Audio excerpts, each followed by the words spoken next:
송은재TV 시작합니다. 소위 김태우 논란이 계속되고 있습니다. 지금 며칠째입니다. 그러니까 서울 강서구청장을 지냈던 김태우가 문재인 정부 시절에 처음으로 문재인 청와대 비리를 폭로를 했습니다. 거기에 따라서 그 부분 조국이 재판을 받고 있고 1심에서 유죄 판결을 받았습니다. 오늘도 계속해서 김태우와 조국 사이에 논쟁이 벌어졌고, 또 민주당과 국민의힘 사이에서도 민주당은 김태우에 대해서 어제 윤석열 대통령이 사면 복권한 것, 이걸 놓고 사법부를 무시하는 행동이다 라고 지적을 하면서 김태우를 공격하고 윤석열 정부도 공격을 하고 있습니다. 국민의힘에서는 이 김태우가 강서구청장으로 1심 판결에서 유죄 판결을 받았는데도 지난해 지방선거에서 강서구청장으로 당선이 됐습니다.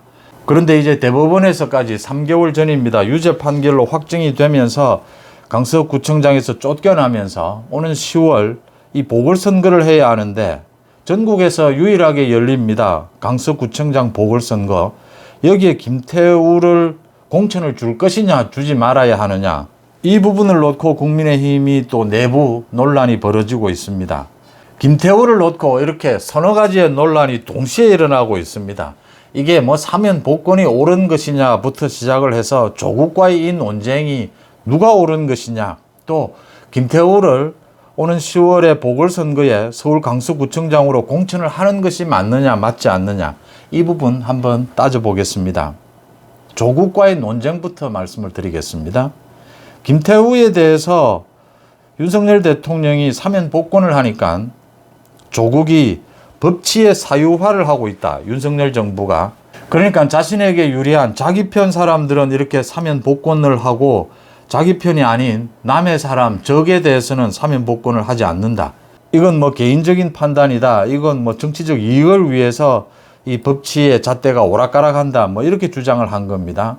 그러니까 김태우가 맞받아서 지금 도둑놈을 잡으라고 신고를 했는데 도둑놈이 오히려 신고자 보고 나쁜 놈이라고 이렇게 욕을 한다, 이렇게 맞받았습니다. 그러면서 조국이 유죄면 자신은 무죄다, 이렇게 또 이야기를 했습니다.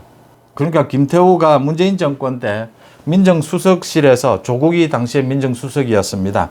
민정수석실의 특감반으로 활동을 했습니다. 특감반으로 활동을 하다가 2018년이었습니다. 이제 공익신고를 한 겁니다. 이 조국이, 당시에 민정수석이던 조국이 유재수에 대한 감찰을 무마했다라는 걸 폭로를 했습니다. 그 이외에도 환경부 장관에 관계되는 폭로도 하고 여러 가지를 폭로를 했습니다. 그걸 폭로를 해서 이제 유재수 감찰 무마 의혹, 이게 불거졌던 겁니다. 그 부분으로 조국이 지금 재판을 받고 있습니다. 1심 재판에서는 유죄가 선고가 됐습니다. 이 유재수에 대해서 조국이 감찰 무마를 한 것이 인정이 된다, 이렇게 된 겁니다. 유재수는 뭐 문재인과는 아주 각별한 사이입니다. 그래서 이 유재수가 이 업자로부터 돈을 받은 혐의입니다. 이걸 감찰을 무마를 해준 것입니다. 조국은 그 부분에 대해서 재판정에서 정책적인 판단이었다라고 하는데, 유재수가 금융감독원에 근무하면서 돈을 받은 것, 업자로부터, 그게 무슨 정책적인 판단을 할 게 뭐가 있습니까? 감찰을 하면 하는 것이고 안 하면 안 하는 것인데, 조국이 이제 자신의 관계가 된 겁니다. 조국과의 이 지금 김태우가 맞서는 부분이죠. 김태우의 이 공익신고, 그러니까 김태우의 이 폭로에 의해서 조국의 비리가 또 한 가지 더 첨가가 된 겁니다. 그래서 조국이 김태우에 대해서 공격을 하면서 이 김태우가 특감반 시절에 여러 가지 문제점들이 많았다, 그래서 검찰로 돌려보냈고 검찰의 징계도 받았다, 그리고 검찰에 기소가 돼서 대법원까지 유죄 판결이 됐다, 공익신고를 한 것이 아니다, 공익신고자로서 코스프레를 하고 있다, 지금 이렇게 주장을 하고 있습니다. 김태우는 자신이 문재인 정권 때 공익신고자로서 이미 인정을 받았다. 그런데 김명수 재판부에서 자신을 보복하기 위해서, 검찰도 자신을 보복하기 위해서 징계도 했고 기소도 했고, 또 김명수 사법부가 자신을 보복하기 위해서 유죄 판결을 내린 것이다, 이렇게 반박을 하고 있습니다. 이게 어느 쪽의 말이 맞느냐? 지금 문재인 정권이 또 김명수 사법부가 김태우에 대해서 보복을 한 것은 맞습니다. 그건 드러나 있습니다. 김태우가 뭐 부적절한 행동으로 뭐 자신의 스폰서 부분이 있습니다. 그게 유죄 판결이 났습니다. 김태우가 자신의 스폰서와 관련된 부적절한 것이 있었다. 그래서 검찰의 징계를 받았다. 뭐 이 부분은 인정을 한다고 하더라도 김태우가 조국이나 이런 부분에 대해서 이 사실을 폭로한 부분, 공익신고를 한 부분, 이 부분은 정당한 것입니다. 이 부분에 대해서 김명수 사법부가 유죄 판결을 내린 것은 이 논란에도 불구하고 좀 불공정했다라는 것이 지금 드러나 있는 셈입니다. 김태우가 폭로한 내용과 김태우가 검찰로부터 징계를 받은 내용과 김태우가 재판에 회부가 돼서 이렇게 유죄 판결을 받은 이 내용들이 모두 다른 내용들입니다. 그래서 이건 보복 성격이 짙다라고 하는 것이고요. 지금 조국이 자신이 유죄 판결을 받았지 않습니까? 김태우의 폭로에 의해서. 그러면 자신은 지금 그걸 2심에서 다투고 있다라고 하는데 일단 유죄 판결을 받았습니다. 조국의 이야기는 이 부분이지 않습니까? 김태우에 대해서 김명수 사법부가 유죄 판결을 내렸으니까 김태우가 책임을 져야 되고 사면해서는 안 되고 김태우가 출마해서는 안 된다, 지금 이 주장인데 조국이 자기 주장 내에서 지금 모순을 일으키고 있습니다. 그러니까 조국이 사법부의 결정을 존중해서 김태우가 그 책임을 져야 된다라는 식이라면 자신에 대한 1심 판결도 존중을 해야 합니다. 그런데 조국은 자신에 대한 1심 판결, 유죄 판결이 난 것은 지금 2심에서 다투고 있다라고 부인을 합니다. 그러면서 김태우들은 대법원에서 유죄 판결을 받지 않았느냐. 그러니까 책임을 져라. 김태우는 문제가 많았다. 검찰로서 근무하는 것도 문제가 많았고 공익신고한 것도 사실은 아니다. 이렇게 주장을 하면 자신은 사법부의 결정을 존중하지 않으면서 김태우들은 사법부의 결정을 존중하라. 이렇게 말하는 꼴이 됩니다. 조국이 이렇게 억지를 부리는 조국 스스로 모순을 일으키고 있다. 조국은 지금 이제는 감정적으로 거의 폐악질을 하는 수준으로 떨어져 버렸습니다. 그 부분을 먼저 지적을 하고요. 그래서 윤석열 대통령이 이 김태우를 사면 복권하는, 이건 뭐 거의 결단에 가깝습니다. 그러니까 민주당에서 지금 당장 사법부를 무시하느냐 대통령이 이러는데, 이건 사법부를 무시한다라고 보기보다는 삼권 분립에 따라서 김명수 사법부가 이런 짓을 저지르면 대통령이 그 부분을 견제할 수 있도록 대통령에게 준 고유 권한입니다. 지금 윤석열 대통령이 김명수에 대해서, 김명수 사법부에 대해서 엄중 경고를 하는 셈입니다. 사면 복권의 이 권한은, 대통령의 권한은 과거에 왕에게 주었던 권한입니다. 그러니까 삼권 분립인데 삼권 분립 그 위에 있는 대통령으로서의 고유 권한, 과거에 왕이 행사했던 권한입니다. 그걸 주었기 때문에 윤석열 대통령이 지금 김명수 사법부에 대해서 경고를 준 것입니다. 이것은 문제가 있다, 이 판결은. 그래서 대통령으로서 김태우를 사면 복권시키면서 이런 식의 판결은 김명수 사법부는 지금 문제가 있다라고 경고를 준 것입니다. 그래서 이걸 현재의 헌법 체계로 보더라도 삼권 분립 체제에서 사법부를 존중하지 않았다기보다는 사법부에 대통령으로서 고유 권한으로서 경고를 했다라고 해석하는 것이 합리적인 것이고요. 조국의 이 비판은 거의 폐악질에 가깝고요. 그래서 민주당의 지금 사법부 존중하지 않는다, 이 주장도 비합리적이다, 이렇게 보입니다. 자, 그러면 이제 마지막 하나 남습니다.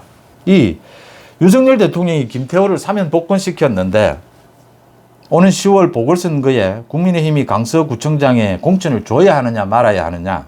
국민의힘도 원칙이 서 있습니다. 그러니까 당 소속 인사가 자신의 귀책 사유로 이렇게 보궐선거, 재보궐선거가 생기게 되면 그 선거에서 공천하지 않는다라고 원칙을 세워놓았습니다. 그럼 여기에 또 예외 조항을 두어야 한다라는 부분이 고민스러울 겁니다.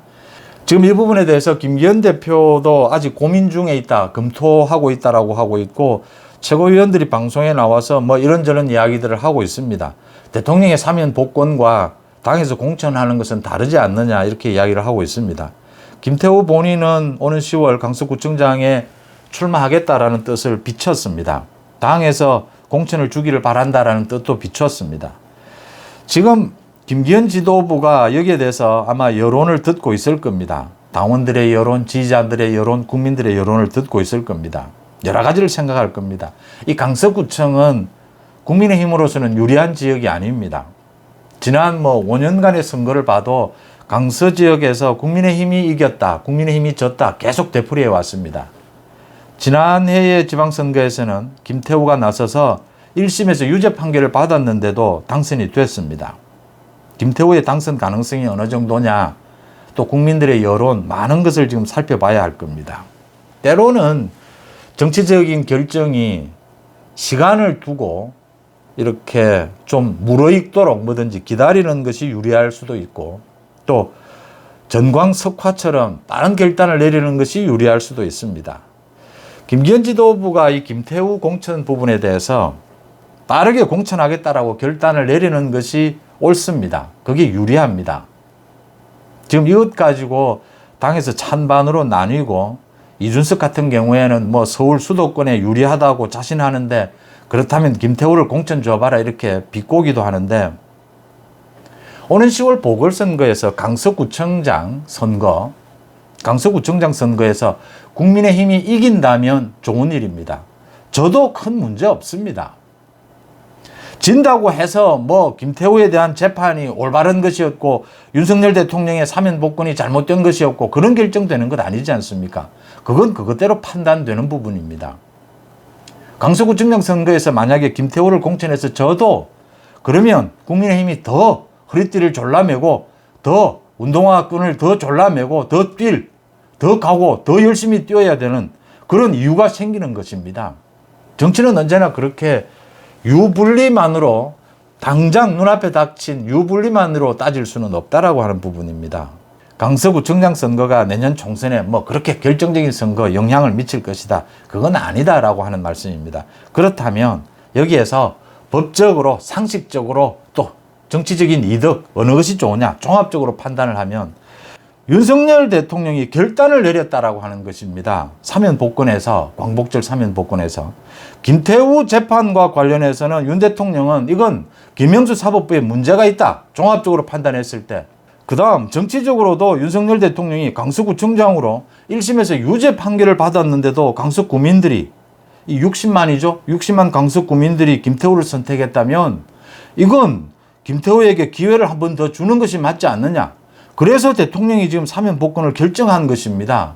그렇다면 국민의힘이, 정치가, 다시 말씀을 드립니다, 정치가 이렇게 시간을 좀 끌면서 묵혀두고 여론을 듣는 것이 훨씬 또 좋을 때도 있습니다. 하지만 빠른 결단이 필요할 때는 결단을 내려야 합니다. 이 김태우와 관련해서는 지금 일의 내용 성격이 제가 말씀드렸던 대로 이 조국과의 다툼에서 조국이 스스로 모순을 저지르고 있습니다.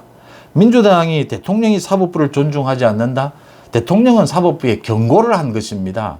이걸 존중한다면 김기현 지도부가 시간 끌기보다는 빠르게 결단을 내려서 김태우 공천으로 결단을 내려주는 것이, 뭐 어차피 반대할 사람은 반대를 할 겁니다. 국민의힘 안에서도. 그렇지만 그 결단을 내리고 거기에 맞춰서 준비해 가는 것이 훨씬 더 현명하지 않느냐 이렇게 보입니다. 물론 찬반 의견도 나뉠 수 있고 정치적으로도 나중에 평가를 해보면 이 시간을 좀 끌었던 것이 더 유리하다 이렇게 판단되는 부분도 있을 수 있을 겁니다. 그런데 이게 이쪽 저쪽 정말 판단하기 어려울 때는 윤석열 대통령의 결단을 존중하는 의미에서, 그걸 잇는다는 의미에서도, 또 사건의 내용 자체가 상식적으로 봐도 김태우가 옳은 겁니다. 그렇다면 빠른 결단을 내리고 거기에 따른 준비를 해 나가는, 그래서 또 여론을 설득하는 이런 작업, 이런 결단이 필요할 때다 이렇게 보입니다. 여러분들은 어떻게 판단하십니까? 송은재TV 마칩니다. 고맙습니다.